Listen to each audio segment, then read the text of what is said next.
बेटे आज हम कुछ क्वेश्चंस जो बच्चों ने डाउट के में पूछे हुए हैं उनको हम लोग सॉल्व करेंगे। जिसमें पहला जो क्वेश्चन है हमारा ये T Y K test your knowledge 4 limiting reagent का क्वेश्चन नंबर 6 है। ठीक है, देखो इसमें बोला क्या जा रहा है, क्वेश्चन में बोला जा रहा है बेटा कि क्लोरीन का रिएक्शन, ठीक है, क्लोरीन का रिएक्शन हो रहा है किसके साथ? कार्बन डाइसल्फाइड के साथ, कार्बन डाइसल्फाइड के साथ। तो जब ये दोनों रिएक्ट कर रहे हैं तो ये रिएक्ट करके बनाएंगे क्या? ये रिएक्ट करके बनाएंगे CCl4 plus H2Cl2, right. Balance करेंगे इक्वेशन को तो ये बैलेंस इक्वेशन हो गया, राइट। अब बेटे देखो इसका 3 मोल इसके 1 मोल से रिएक्ट करता है, राइट। अब अमाउंट देखते हैं हमने कितना दिया हुआ, 2.2 टन ऑफ क्लोरीन, ठीक है। तो टन की वैल्यू जो है बेटा 907 भी लेते हैं, लेकिन इंडियन वैल्यू के अकॉर्डिंग जो है ये 1000 होती है, ठीक है। तो हम 1000 लेके चलेंगे।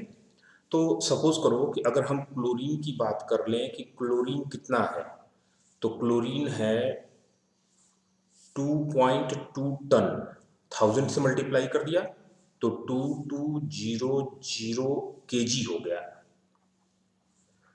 इसको ग्राम में कन्वर्ट कर लेते हैं तो इसे देखो हम क्या लिख सकते हैं, 2.2 into 10 to the power 3, 2.2 into 10 to the power 3 लिखेंगे तो केजी में होगा। इसको हम 6 कर दें तो अब ये किस में हो गया? ग्राम में। ये आ गए क्लोरीन के ग्राम। अब हम क्लोरीन के मोल्स निकाल लेते हैं। तो जब मोल्स निकालेंगे तो हम क्या करेंगे, 2.2 into 10 to the power 6 weight upon molecular weight 71, right. ये इसके मोल्स आ जाएंगे और इसको जब आप सॉल्व करोगे ना तो ये अप्रोक्सीमेटली वैल्यू आ रही है 3.09898 इंटू 10 टू द पावर 4, ये मोल्स आ गया, ठीक है। तो हमने क्लोरीन के मोल्स निकाल लिए।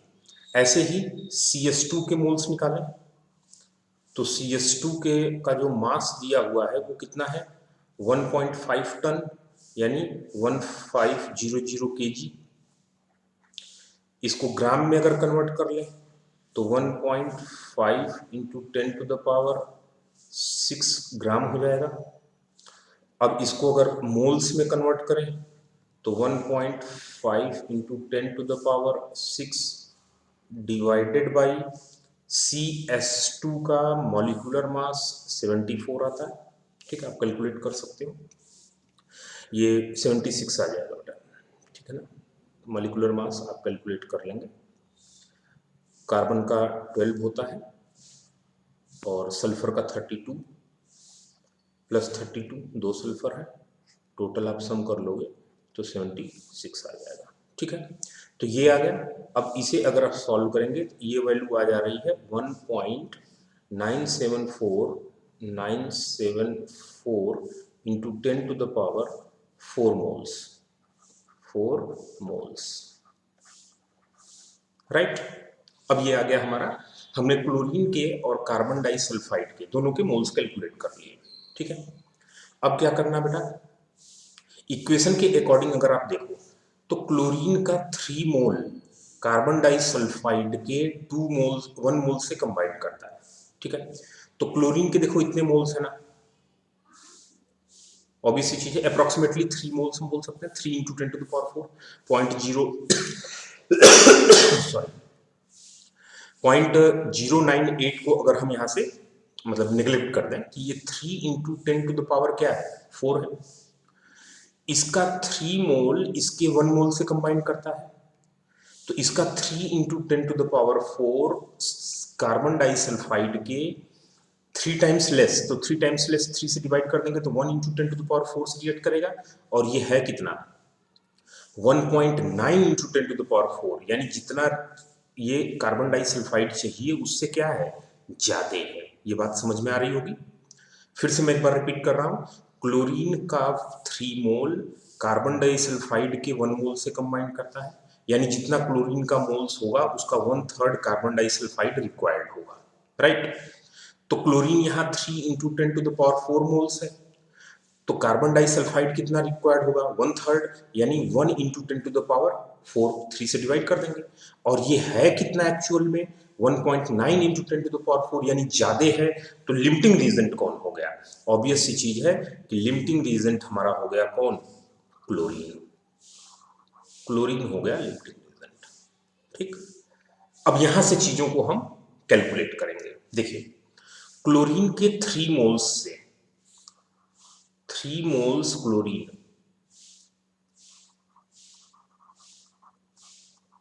3 मोल्स क्लोरीन से हमको जो कार्बन टेट्राक्लोराइड मिल रहा है वो कितना मिल रहा है बेटा, 1 मोल। इसके 3 मोल से कार्बन टेट्राक्लोराइड कितना मिल रहा है, 1 मोल। तो क्लोरीन के 3.098 मोल इंटू 10⁴ मोल से कार्बन टेट्राक्लोराइड कितना मिलेगा, तो 3 से डिवाइड कर देंगे, 3.098 divided by 3 into 10⁴ moles, right, moles of carbon tetrachloride CCl4। तो CCl4 के मोल्स आ गए। मास ऑफ CCl4 अब निकाल लेते हैं। मास ऑफ CCl4 अब निकाल लेते हैं।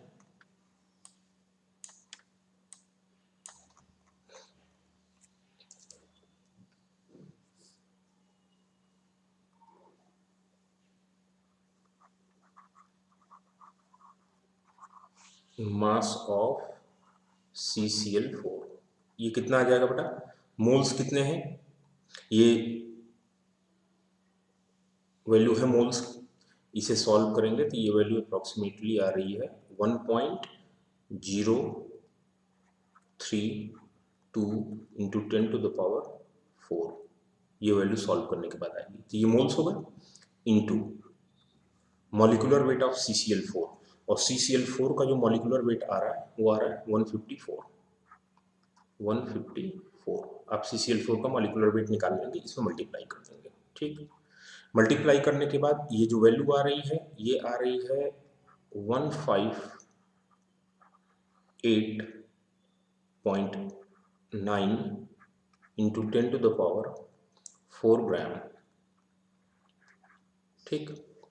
केजी में कन्वर्ट करेंगे तो ये कितना हो जाएगा, ये हो जाएगा 1580 kg, और टन में कन्वर्ट करेंगे तो ये कितना आ जाएगा 1.58 अप्रोक्सीमेटली 1.58 टन, ठीक। डेसिमल के प्लेस में कुछ आंसर में डिफरेंस आ सकता है, ठीक है ना, वो कैलकुलेशन आप अच्छे से कर लेना। तो ये हमारा जो है कार्बन टेट्राक्लोराइड का मास आ गया, राइट।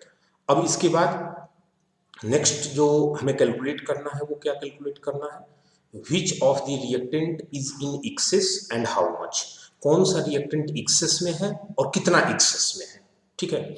देखो बेटे जो कार्बन डाइसल्फाइड के मोल्स आए थे वो आए 1.974, लेकिन कार्बन डाइसल्फाइड के जो मोल्स हैं वो यूज कितने हुए, कार्बन डाइसल्फाइड के जो मोल्स यूज हुए वो तो इतने ही यूज हुए ना, क्लोरीन के 3 मोल्स से ये 1 मोल्स कंबाइन करता है, तो क्लोरीन के इतने मोल्स से ये कितना कंबाइन करेगा, divided by 3, and this divided by 3, ये वैल्यू, यानी ये वैल्यू यही तो आ रही है 1.032 इंटू 10⁴। तो कार्बन डाइसल्फाइड कितना बचेगा, तो 1.974 इंटू 10⁴ माइनस 1.032 इंटू 10⁴। तो हम यहाँ पर लिख सकते हैं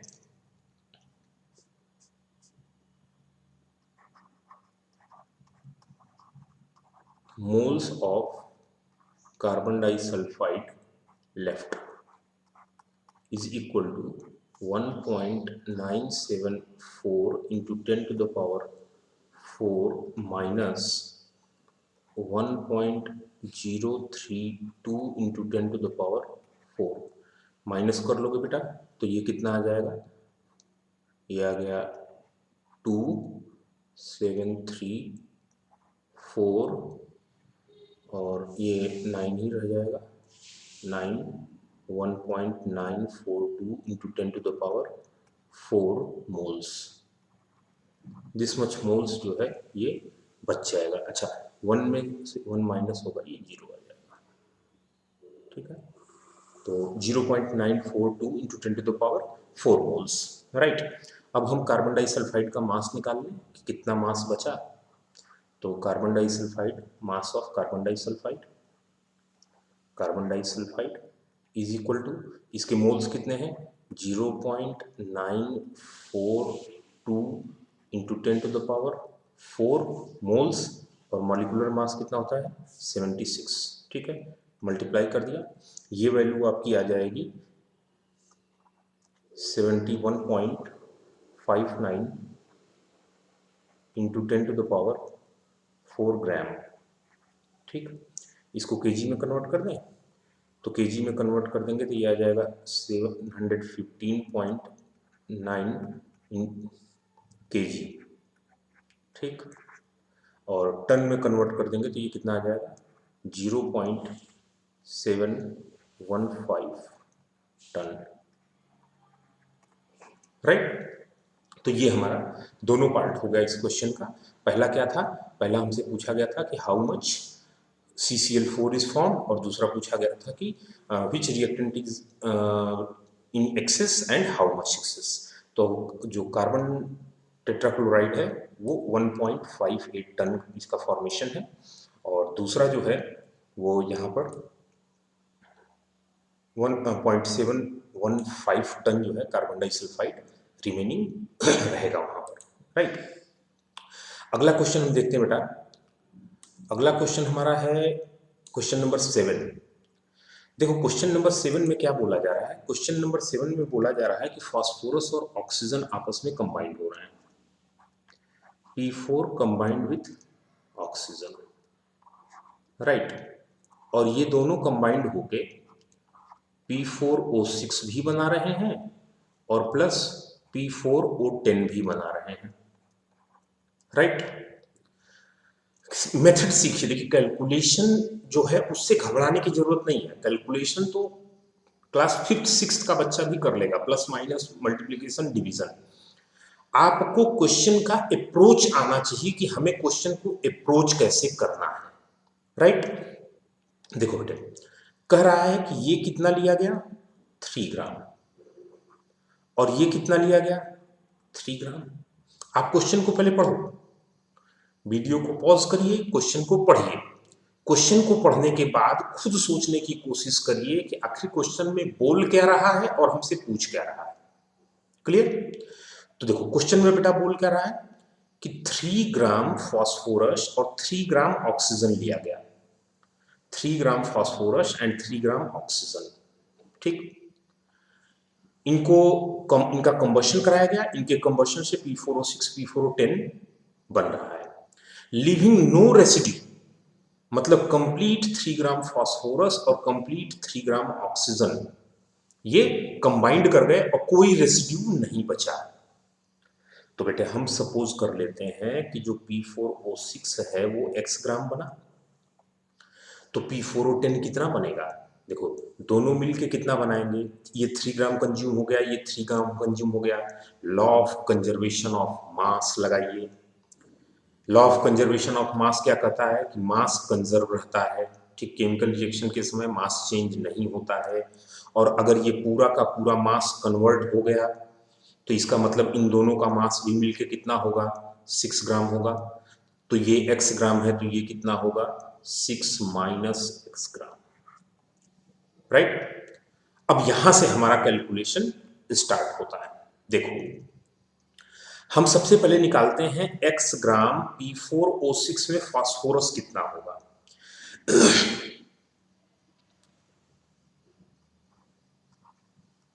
P4O6, ठीक है। ये बेटा कितने ग्राम है? x ग्राम है। तो इसके मोल्स कितने होंगे? तो क्या करेंगे? Wait upon molecular wait. तो ये हो गया x डिवाइडेड बाई इसके जो मोल्स, इसका मॉलिक्यूलर मास आप निकालोगे तो मॉलिक्यूलर मास आपका आ जाएगा ये 220। ये मैंने पहले से कैलकुलेट कर रखा है, आप इसको कैलकुलेट कर लेंगे। फास्फोरस का 31 इंटू 4 और ऑक्सीजन का 16 इंटू 6, राइट। तो ये हो गया, ये आ गए मोल्स ऑफ P4O6। देखो बेटे, जितना P4O6 का मोल्स होगा, अगर 1 मोल P4O6 है तो फास्फोरस कितना होगा? 4 मोल होगा, क्योंकि इसके एक मॉलिक्यूल में 4 फास्फोरस है। तो 1 मोल P4O6 में फास्फोरस के मोल्स कितने होंगे? उसके 4 टाइम्स। तो हमने पहले मोल्स निकाला किसका? P4O6 का, और फिर हम इसमें 4 से मल्टीप्लाई कर दे रहे हैं। 4 इंटू, राइट। अब ध्यान से समझिएगा, एक दो स्टेप एक साथ एक ही में कर रहा हूं, इसलिए बार बार इसको मैं रिपीट करूंगा। सबसे पहले हमने P4O6 का मोल्स निकाला, तो मोल्स क्या आया? वेट अपॉन मॉलिक्यूलर वेट, यानी x अपॉन 220, राइट। अब इसके एक मोल में फास्फोरस के 4 मोल हैं, तो इसके x अपॉन 220 मोल में फास्फोरस के मोल्स कितने होंगे? तो हम 4 से मल्टीप्लाई कर देंगे, ये मोल्स ऑफ फास्फोरस आ गए। अब फास्फोरस का मास कितना होगा? तो इंटू 31 कर देंगे, ये आ गया x ग्राम P4O6 में मास ऑफ फास्फोरस, राइट। फिर प्लस करते हैं, दूसरा हमारा है P4O10, और ये कितना है? 6 माइनस x ग्राम। तो इसमें पहले इसके मोल्स निकालो, कितने होंगे? इसके मोल्स हो जाएंगे 6 माइनस x अपॉन इसका मॉलिक्यूलर वेट 284 आएगा, 284। ये मोल्स किसके हो गए? P4O10 के। तो फास्फोरस के मोल्स कितने हो जाएंगे? ऑब्वियस सी चीज है, इसमें हम 4 से मल्टीप्लाई कर देंगे, ये फास्फोरस के मोल्स हो गए, क्योंकि इसके एक मोल में फास्फोरस के 4 मोल हैं। अब फास्फोरस का मास कितना हो जाएगा? तो हम क्या कर देंगे? इंटू 31। ये हमने फास्फोरस का मास निकाल लिया P4O6 में और P4O10 में। क्लियर? तो ऑब्वियस सी चीज है कि यहां जो भी फास्फोरस आया होगा उसकी टोटल वैल्यू कितने ग्राम होगी? 3 ग्राम होगी। यानी ये पूरी वैल्यू जो हम लोगों ने कैलकुलेट की है, ये है मास ऑफ फास्फोरस, जो ऑलरेडी हमें पता है कितना है? 3 ग्राम। यानी ये पूरी वैल्यू कितनी है बेटा? 3 ग्राम, राइट। चलो अब हम ऑक्सीजन जरा कैलकुलेट करें। यहां पे फास्फोरस के मोल्स कितने आए थे? x अपॉन 220, तो हम कहेंगे x अपॉन 220, ये हो गए P4O6 के मोल्स। अब ऑक्सीजन के मोल्स निकालना है, तो इसमें कितने से मल्टीप्लाई कर दें? 6 से मल्टीप्लाई कर दें, क्योंकि इसके 1 मोल में ऑक्सीजन के 6 मोल्स हैं, तो इसके x अपॉन 220 मोल में ऑक्सीजन के इंटू 6 मोल्स हो गए। ऑक्सीजन का मास निकालना है, तो इंटू कितना कर दें? 16 कर दें, राइट। ये हो गया ऑक्सीजन का मास P4O6 में जो यहां पर बनेगा, यानी x ग्राम P4O6 में। दूसरा प्लस करेंगे, इसके मोल्स कितने थे? x minus 6 minus x upon 284, 6 minus x upon 284, इसके मोल्स हो गए। तो ऑक्सीजन के मोल्स कितने हो जाएंगे? इंटू कितना कर देंगे? 10, क्योंकि इसके एक मोल में ऑक्सीजन 10 मोल है, तो ऑक्सीजन के मोल्स 10 हो गए, इंटू ऑक्सीजन का मास कितना बेटा? 16 से मल्टीप्लाई कर दें। ये ऑक्सीजन का मास हो गया किसमें? इसमें 6 माइनस x ग्राम P4O10 में ऑक्सीजन का मास निकाल लिया। और ऑक्सीजन का जो टोटल मास है, ठीक, ये ऑक्सीजन का टोटल मास कितना है? 3 ग्राम। इसका मतलब ये वैल्यू और ये वैल्यू क्या होगी? बराबर होगी, दोनों को बराबर इक्वेट कर दीजिए। क्लियर? कैलकुलेशन केवल इसमें टफ है, बाकी कॉन्सेप्ट एकदम क्लियर है।